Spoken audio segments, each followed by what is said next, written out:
بسم اللہ الرحمن الرحیم سبحانک لا علم لنا الا ما علمتنا انک انت العلیم الحکیم اللہم صلی وسلم علی نبینا وحبیبنا محمد وآلہ وصحبہ وسلم۔ آج کی ہماری حدیث ہے قال رسول اللہ صلی اللہ علیہ وسلم المؤمن غر کریم والفاجر خب لئیم۔ حدیث مبارکہ کا ترجمہ یہ ہے کہ مومن بھولا بھالا کریم شریف ہے، مومن بھولا بھالا شریف ہوتا ہے۔ والفاجر خب لئیم، اور فاجر گناہ کرنے والا خب لئیم یعنی گناہ کرنے والا منافق مکار اور کمینہ ہوتا ہے۔ مومن بھولا بالا شریف ہے اور منافق، والفاجر کا معنی آپ منافق بھی کر سکتے ہیں، فاجر گناہ کرنے والا، حد سے تجاوز کرنے والا، خب لئیم مکار دھوکے باز، دو معنی اس کے، مکار چال باز دھوکے باز، لئیم کمینہ ہے۔ حدیث مبارکہ کا مطلب یہ ہے کہ مومن بھولا بالا شریف ہوتا ہے، ہر کسی کی باتوں میں آ جاتا ہے۔ چونکہ مومن کے سامنے آخرت ہوتی ہے اس لیے وہ لوگوں کو معاف کرتا ہے، شریف ہے اور کسی کو دھوکہ نہیں دیتا۔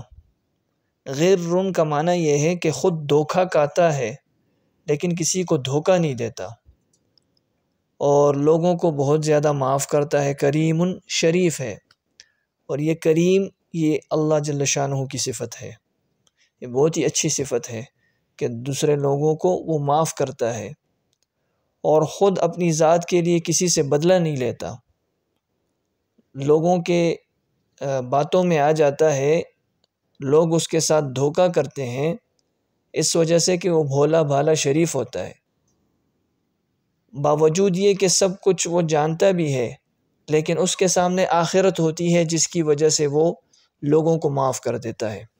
ایک حدیث مبارکہ میں آتا ہے کہ قیامت والے دن ایک آواز دینے والا آواز دے گا کہ جن لوگوں کا اللہ کے اوپر حق ہے وہ بے حساب بے کتاب جنت میں داخل ہو جائے۔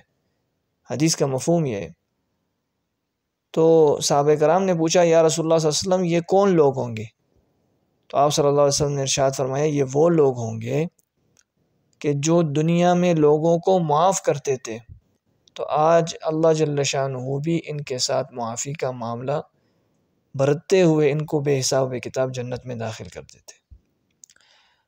اور دوسری طرف فاجر آدمی، والفاجر فاجر کا لغوی معنی ہے حد سے تجاوز کرنے والا، یعنی گناہوں میں حد سے بڑھنے والا۔ منافق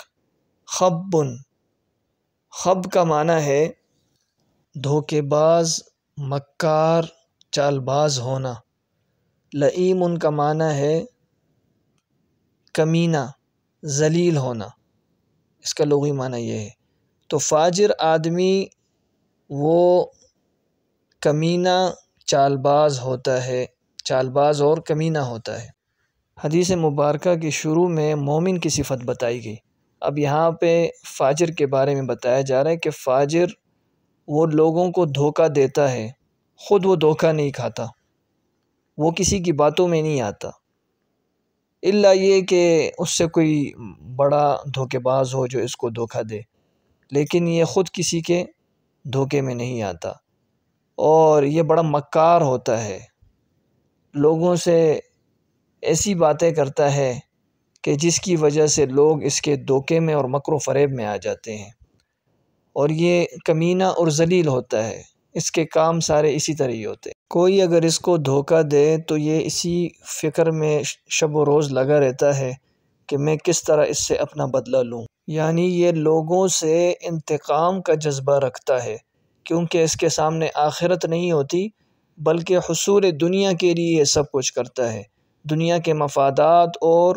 دنیا کو حاصل کرنے کے لیے اس طرح کرتا ہے، لوگوں کو دھوکے دیتا ہے اور لوگوں کے ساتھ مکر و فریب سے پیش آتا ہے۔ اسی وجہ سے ایک حدیث مبارکہ میں آتا ہے کہ قیامت والے دن دھوکے باز کو جنت کے قریب بلایا جائے گا۔ جب یہ جنت کے قریب آئے گا تو جنت کے دروازے کو بند کر دیا جائے گا، تو اس سے کہا جائے گا کہ جس طرح تو دنیا میں لوگوں کے ساتھ دھوکے کرتا تھا، آج تیرے ساتھ بھی ایسا ہی معاملہ ہوا ہے۔ تو یہ تھی آج کی ہماری حدیث۔ امید ہے کہ آپ کو حدیث مبارکہ مکمل سمجھ آئی ہوگی، اور اللہ جل شانہ ہمیں سچے پکے مومن اور دین کے پکے سچے خادم بنائے، اور ہمیں گناہوں سے بچنے کی توفیق عطا فرمائے، اور انشاءاللہ مزید اگلی حدیث میں آپ کی خدمت میں پیش ہوں گے۔ والسلام علیکم ورحمۃ اللہ وبرکاتہ۔